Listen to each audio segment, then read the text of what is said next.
Pakistan, India's politically convenient bête noire and closest neighbor to the West. Pakistan shares a fractious relationship with India, not unlike a sibling rivalry, given its shared history, its shared culture, and its shared ethnicity. That's not surprising.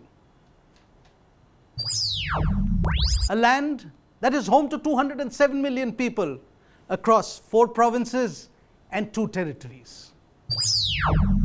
And on 25th of July 2018, Pakistan will be holding an election. Its 13th since that moment of heady creation on the midnight that separated 14th and 15th of August 1947. There are close to 106 million voters in Pakistan, and they vote in a National Assembly that's made up of 342 seats. 272 of them are directly elected. 10 seats are reserved for minorities. 60 seats are for women. Now these 272 seats, they are elected directly. The 10 seats and the 60 seats, minorities and women, they are elected on a proportional basis, dependent on the 272 directly elected seats. To win majority and form the government, a party needs to win 137 of the 272 general seats in the National Assembly. Pakistan votes for both the National and Provincial Assembly at the same time. Every voter casts 2 votes, one for the National Assembly and the other for their respective Provincial Assembly.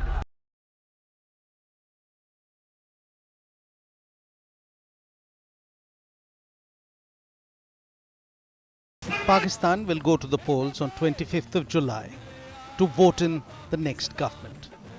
The last PMLN government's tenure officially ended on 31st of May 2018, and the parliament was dissolved as Pakistan prepared for the elections.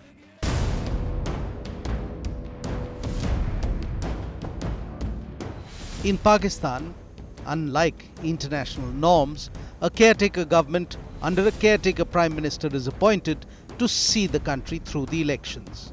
And the process of appointing this non-elected caretaker PM this time was a tedious one.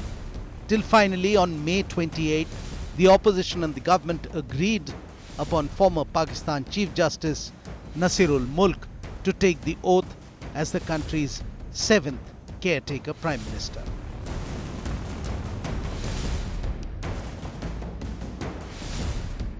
Nasirul Mulk was the Chief Justice of Pakistan's Supreme Court in 2014, and he has a reputation of being politically neutral. These elections in Pakistan are very important for the survival of democracy in the country.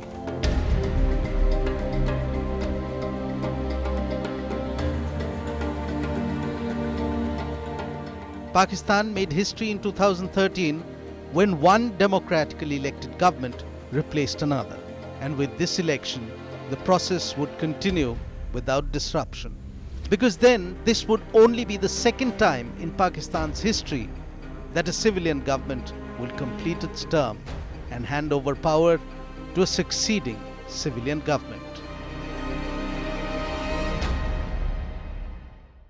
In Pakistan, out of the 4 provinces, it is Punjab that has the largest population and so the most number of seats, 141. Way behind Punjab is the Sindh province.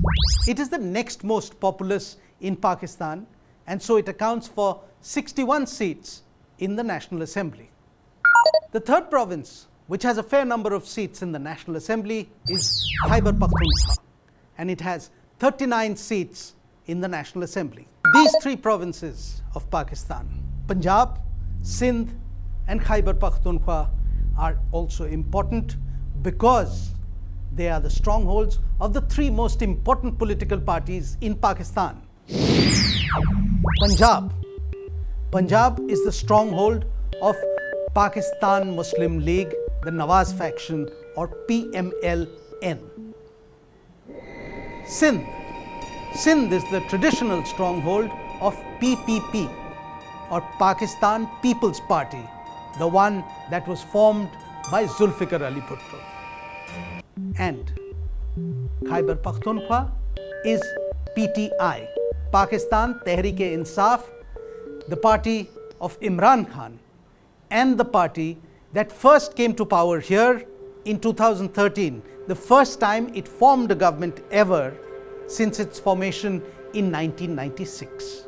There are 110 political parties that are fighting these elections in Pakistan, but it's only these three that actually matter: the PMLN, the PPP, and the PTI. The Prime Minister of Pakistan, the next Prime Minister of Pakistan, will be from one of these parties. Now, PMLN has Nawaz Sharif as their prime ministerial candidate. He's the brother of Nawaz Sharif, the former Prime Minister, the ousted Prime Minister, and now the jailed former Prime Minister of Pakistan.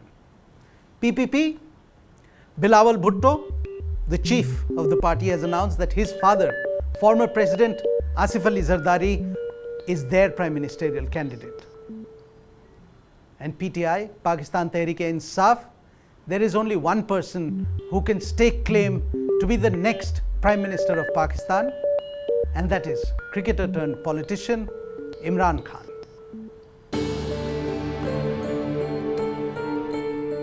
1992 saw a star all-rounder lead Pakistan to a Cricket World Cup victory. The team then met their Prime Minister. At a ceremony celebrating the victory, when a foreign correspondent asked the then Prime Minister Nawaz Sharif whether Imran Khan would be right for his political party, the crowd burst out laughing, and Nawaz revealed he had made the offer long back, but Imran had declined. So the question is, who will be the next Prime Minister of Pakistan, the next civilian Prime Minister of Pakistan? The leading contender, according to reports coming out of the country, is Imran Khan. Now with Nawaz in jail, people feel it is cricketer turned politician Imran Khan who is leading the pack. The man with the Pashtun lineage had probably refused Nawaz's offer because he already had plans of his own. Within a year, Imran had quit his career in cricket and had shed his playboy image of decades and turned into a philanthropist and then got into politics.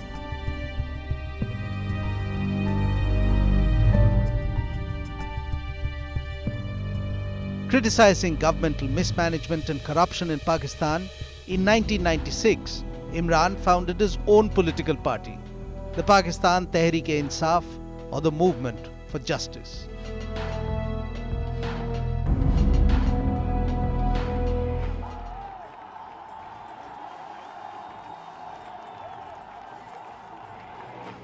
But by 2013, Imran and his party were right in the spotlight. PTI was drawing large crowds at its rallies, and the party had become the third largest political party in Pakistan.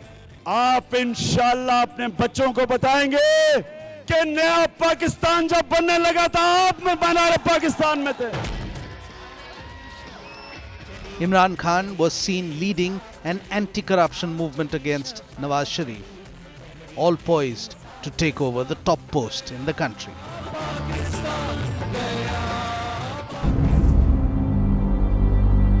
But then he fell and lost.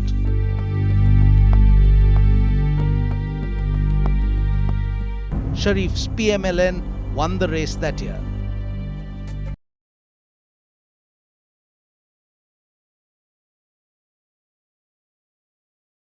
But within a year, Imran was back leading protests against the Sharif government, demanding that the government resign over poll rigging and corruption charges. This time again, 5 years later, the crowds are back, egging Imran on.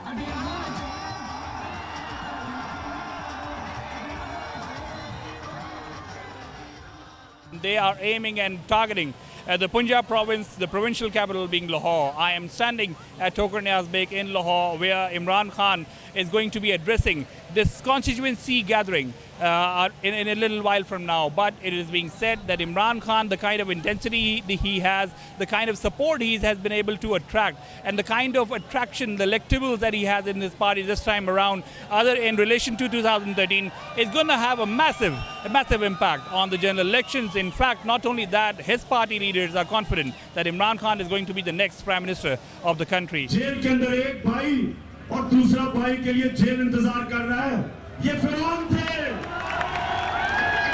और इंशाल्लाह इनको हरा के दिखाएंगे.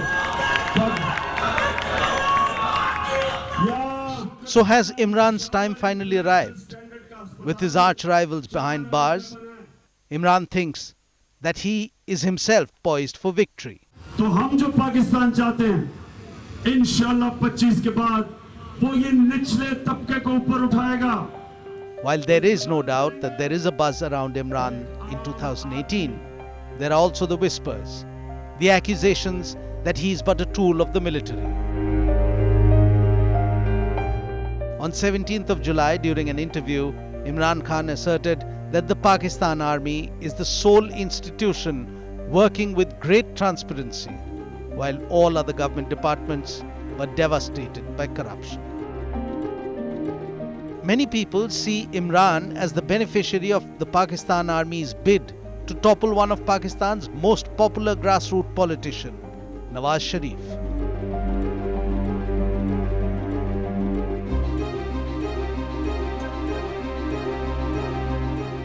While Imran Khan has made fighting corruption his party's central pitch this elections, he has also faced accusations about being soft on Islamist extremism.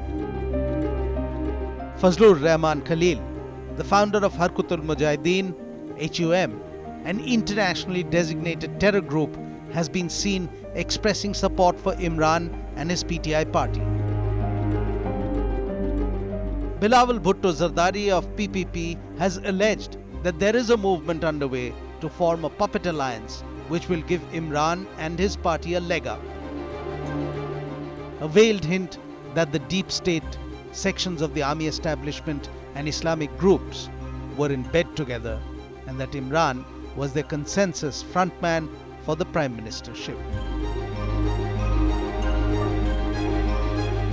Aside from politics, the man who wants to be Prime Minister of Pakistan had to also contend with allegations emanating from his own bedroom, with ex-5 Reham Khan releasing a tell-all autobiography that painted a sordid picture. What I found this man to be, it's not so much his bedroom secrets, it's not a personal story, it is more to do with the fact that it's the hypocrisy of it all. So you say one thing to get the votes, but actually your reality is in stark. But the real battle is over the ballot, and Imran will have to pip the PMLN in its own backyard of Punjab, the province that sends the maximum number of members to the National Assembly. Nawaz Sharif, the only person ever in the history of Pakistan who has been Prime Minister of his country for 3 times. And he wanted to be the Prime Minister for a 4th time. But it seems Nawaz Sharif is back to where he was a decade ago. Coming back from exile, coming back from a foreign country, and his return fraught with tension and political drama.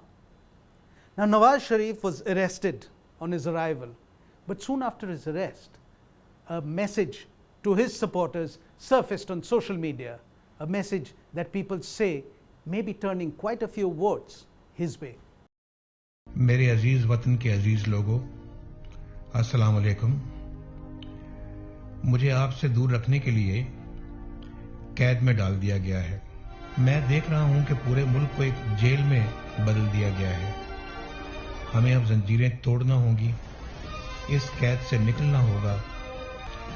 इसीलिए vote को इज्जत दो का झंडा उठाकर निकला हूं। 25 जुलाई को अजीम शान फतह का यादगार दिन बनाने के लिए मैदान में आओ। अपने वोट की तौहीन करने वालों को ऐसी शिकस्त दो कि वो कभी सर न उठा सके। उठो और एक तहरीक बन के फैल जाओ।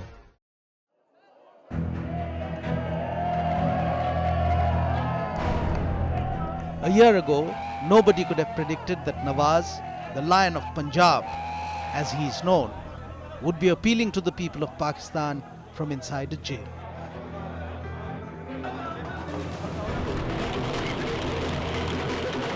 His party, the PML-N, then was considered a runaway favourite to retain power in Islamabad. Now there is fear that the entire election process has been compromised.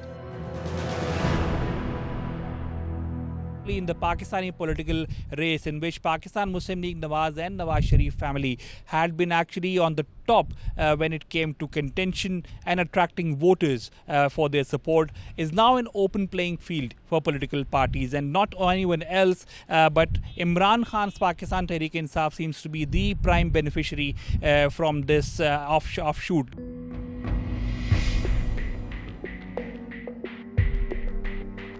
For 35 years now, if there has been one constant in Pakistani politics, it has to be Mian Nawaz Sharif.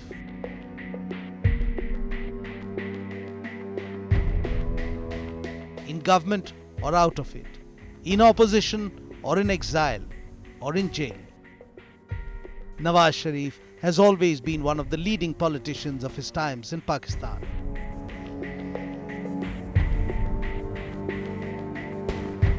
Like all protagonists of Pakistan politics, Nawaz Sharif's career has been characterized by its highs and lows.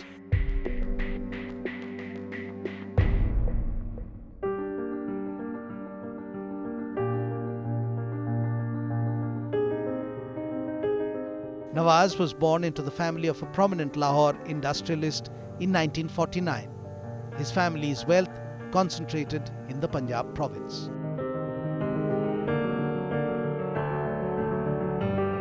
He made his mark in politics, representing an urban constituency. And he first came into national prominence during the early days of General Zia's martial law, serving as Punjab province's finance and chief minister.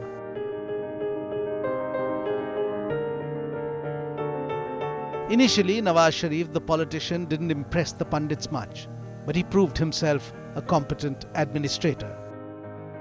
He broke ranks with the military and decided to chart his own course as a politician.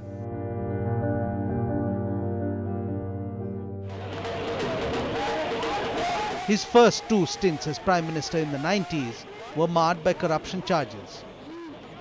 As the President of the Pakistan Muslim League, Nawaz Sharif reached the pinnacle of his career as Pakistan's Prime Minister for the third time.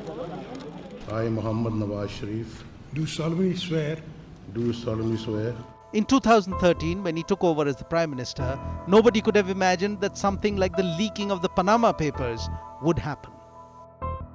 But in 2016, when the papers leaked internationally, it created a stink in Pakistan. The 18th Prime Minister of Pakistan, Mian Nawaz Sharif, like the 17 other Prime Ministers before him, could not complete a full term in office. In the Panama Papers leak case, Sharif has been awarded 10 and his daughter Mariam 7 years in prison.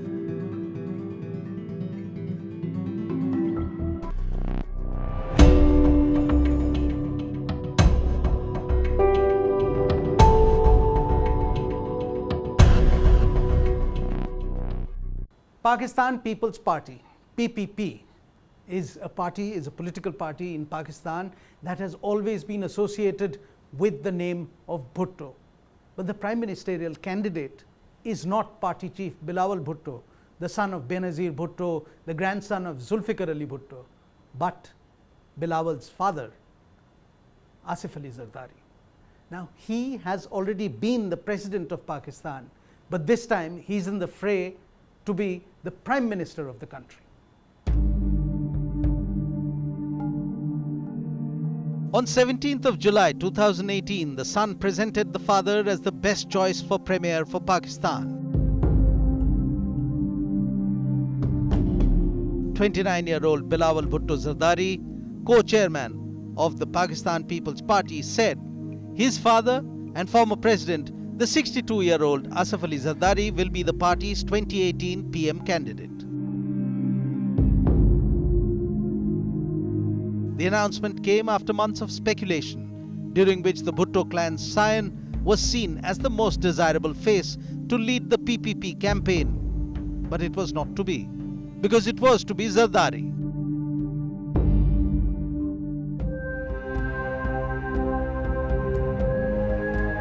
Thrust into limelight by his marriage in 1987 with Benazir Bhutto, Asif Ali Zardari wanted to join politics, but was not given a post within his wife's administration.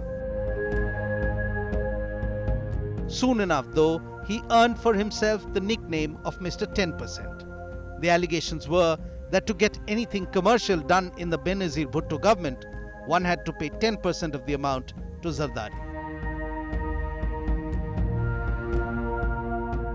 These were the charges that eventually brought down the first Benazir Bhutto government. Asif Ali Zardari was seen as a political liability, and yet, in 1993, when Benazir formed her second government, Zardari was officially a part of it. He was the investment minister and then the chief of the intelligence bureau. But this stint ended with the PPP government being dismissed and Zardari being arrested.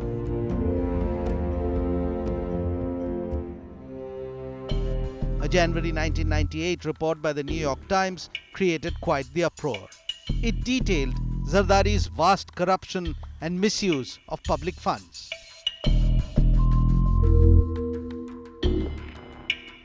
Zardari's political days seemed numbered, but then 27th of December 2007 changed his fate.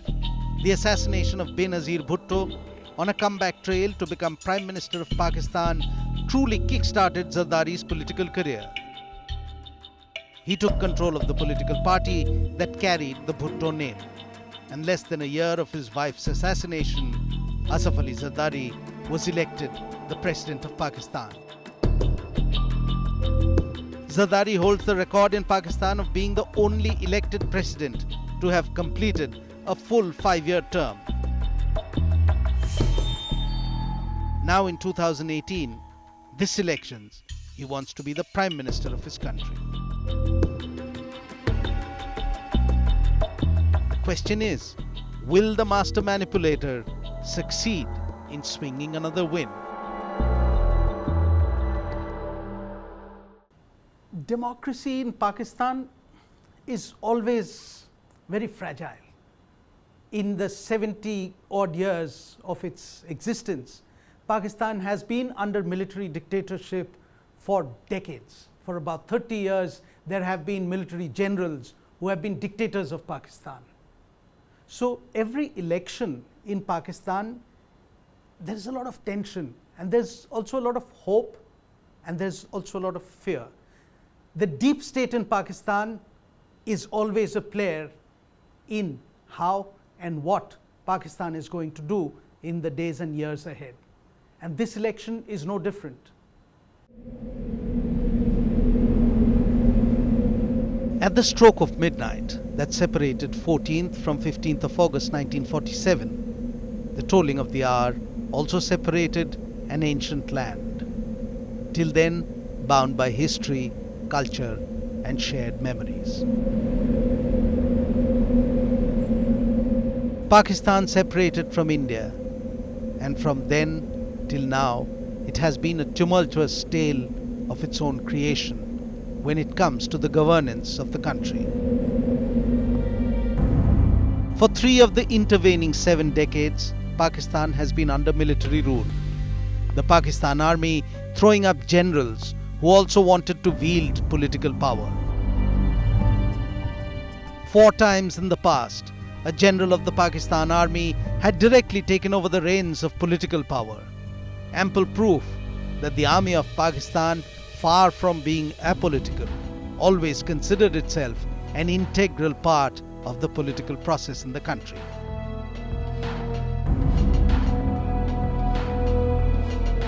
In 2018, the army has denied any direct role in these elections. But in Pakistan, no one ignores the military. because one only does it at their peril. All political parties know this harsh fact of life, and every Prime Minister in the making in Pakistan has to make their own compromises and make their own choices. Because it is not about the vote, but the trust of the army headquarters in Rawalpindi that keeps a Prime Minister of Pakistan in power in Islamabad.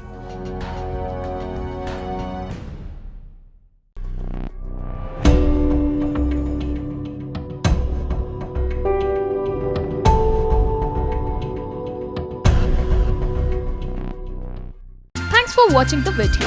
For more such news and updates, please like, share and subscribe to India Today. Also check out our other great videos from our channel. We know you will love to.